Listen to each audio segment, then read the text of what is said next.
Hello friend, स्वागत है आपका इस वीडियो में। और इस वीडियो में हम डिस्कस करेंगे file handling in C plus plus. तो चलिए स्टार्ट करते हैं file handling in C plus plus को। जब भी आप कोई प्रोग्राम को ओपन करते हैं कंप्यूटर में तो सबसे पहले रैम में आके लोड होता है, उसके बाद फिर हम उस प्रोग्राम में काम करना स्टार्ट कर पाते हैं। ठीक है, उसी प्रकार आप सी प्लस प्लस में कोई भी आप फाइल बनाते हैं सी प्लस प्लस एडिटर में, तो सबसे पहले वो रैम में बनता है। जो भी करना चाहिए आप फाइल बनाएंगे वो।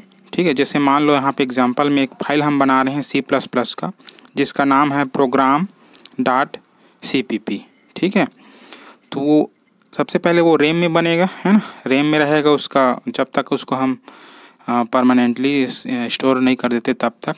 ठीक है, तो ये program.cpp जब हम बनाएंगे, ठीक है, तो वो रैम में रहेगा। उसके बाद इस प्रोग्राम के अंतर्गत हम जैसे मान लो वेरिएबल बनाते हैं, ठीक है, कुछ भी वैल्यू स्टोर कराने के लिए, तो वो जो आपका वेरिएबल है उसकी लाइफ प्रोग्राम के लाइफ के बराबर रहेगी। मतलब प्रोग्राम जैसे ही टर्मिनेट होगा, ख़त्म होगा, है ना, वेरिएबल जो मेमोरी स्पेस कहना चाहिए ऑक्यूपाई की रहेगी, वो कहना चाहिए वहाँ से मेमोरी से इरेज हो जाएगी। ठीक है, तो जो प्रोग्राम में जो वेरिएबल हम यूज़ किए हैं उसकी लाइफ प्रोग्राम के लाइफ से ज़्यादा नहीं हो सकती।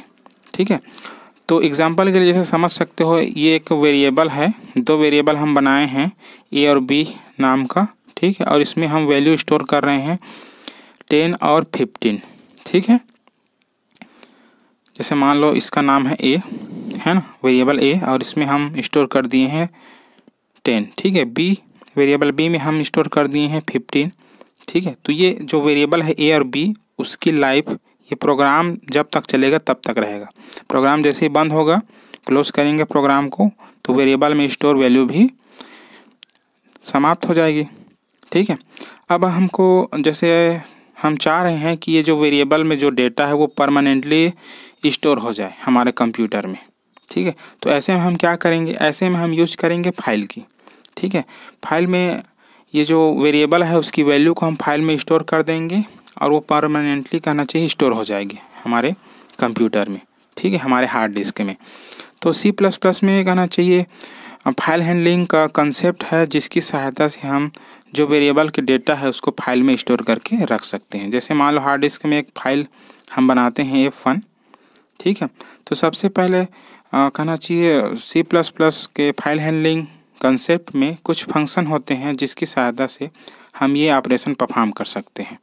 ठीक है, जैसे ही हम वो फंक्शन को एग्जीक्यूट करेंगे, ये f1.txt फाइल है ना, रैम में जाके लोड हो जाएगी।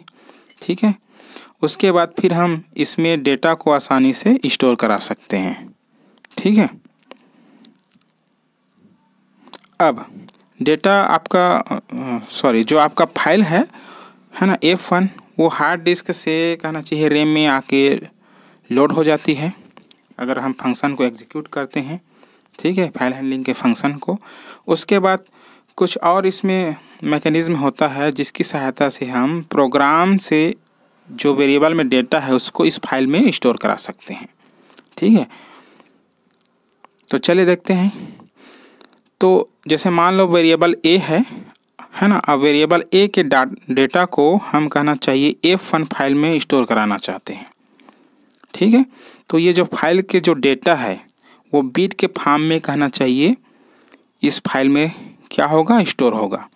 ठीक है, और ये जो देख रहे हैं इंटरफेस है ना, ये वाला बीच में एक लाइन आपको दिख रहा है, ठीक है, ये कहना चाहिए ये इंटरफेस है जिसकी सहायता से ये जो हमारा डेटा है वो कहना चाहिए F1 फाइल में स्टोर होगा। ठीक है, और ये जो डेटा है वो कहना चाहिए प्रोग्राम से बाहर की ओर जा रहा है। प्रोग्राम से बाहर मतलब फाइल की ओर जा रहा है, तो इसको बोलेंगे आउटपुट स्ट्रीम। ठीक है, स्ट्रीम मतलब धारा बोल सकते हैं, प्रवाह बोल सकते हैं। तो उसका प्रवाह कहाँ किधर है, प्रोग्राम से बाहर की ओर है, तो इसलिए बाहर की ओर है मतलब आउटसाइड है, इसलिए हम इसको बोलेंगे आउटपुट स्ट्रीम। ठीक है, मतलब प्रोग्राम से जो डेटा है ना, वो फाइल की ओर जा रही है, प्रोग्राम से बाहर की ओर जा रही है, तो इसको बोलेंगे इस इंटरफेस को आउटपुट स्ट्रीम।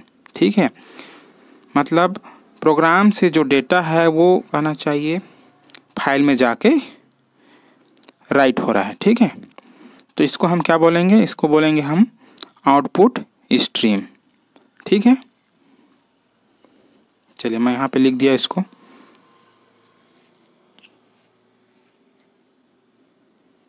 ठीक है, ये है आपका आउटपुट स्ट्रीम।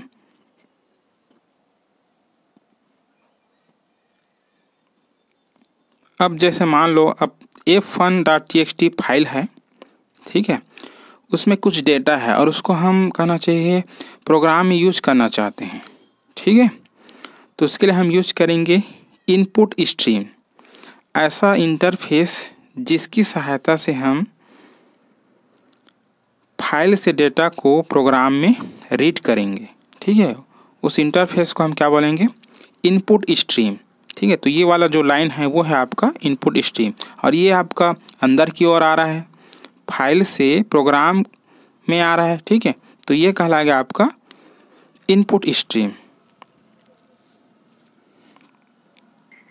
ठीक है, तो C++ के फाइल हैंडलिंग मैकेनिज्म में कहना चाहिए पहले से प्री डिफाइन क्लास होते हैं, है ना, जिसका ऑब्जेक्ट हम बना करके ये आउटपुट स्ट्रीम और इनपुट स्ट्रीम बना सकते हैं।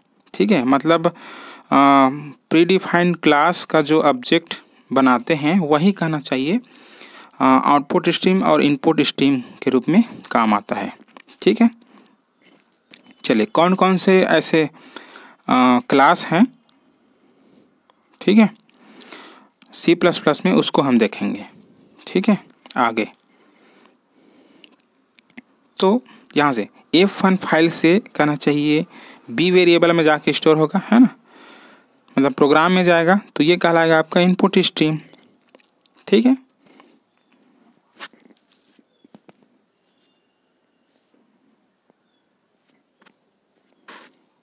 चलिए अब देखते हैं आप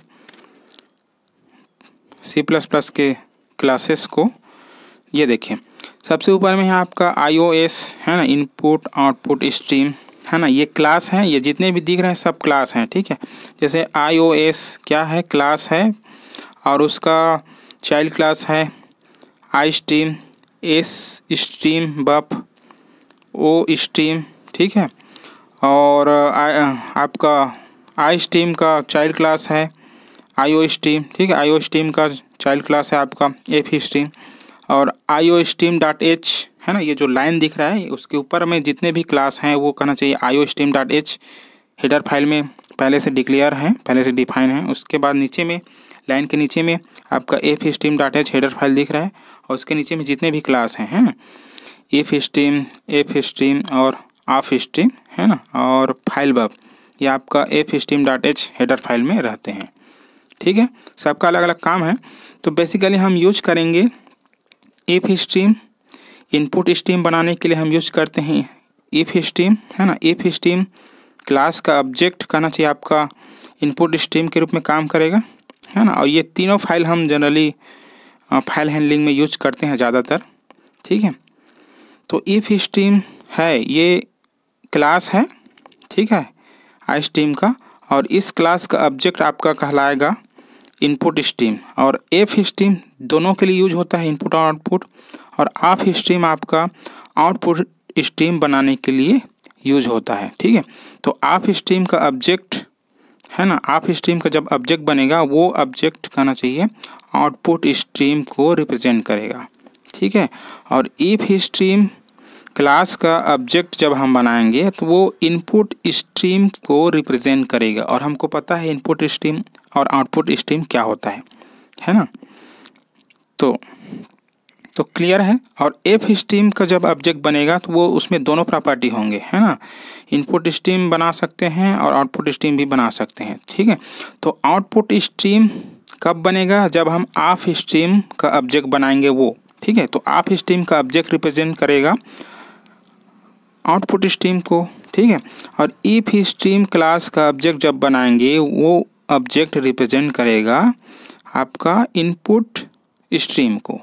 ठीक है, मतलब ifstream की सहायता से हम ऑब्जेक्ट बनाएंगे, है ना, और वो ऑब्जेक्ट रिप्रेजेंट करेगा आपका इनपुट स्ट्रीम को, ठीक है। और इनपुट स्ट्रीम हमको पता है, फाइल से डेटा को हम प्रोग्राम में रीड करवाते हैं, ठीक है। और जो आपका ऑफ स्ट्रीम है, एफ स्ट्रीम है, इसमें दोनों प्रॉपर्टी होते हैं। ये क्लास में मतलब इसकी सहायता से इसका जब ऑब्जेक्ट बनेगा तो हम इनपुट स्ट्रीम और आउटपुट स्ट्रीम दोनों के ऑपरेशन परफॉर्म कर सकते हैं, ठीक है। तो जो आपका क्लियर है, तो ये तीनों क्लास को हम यूज़ करेंगे हमारे फाइल हैंडलिंग कंसेप्ट में, ठीक है।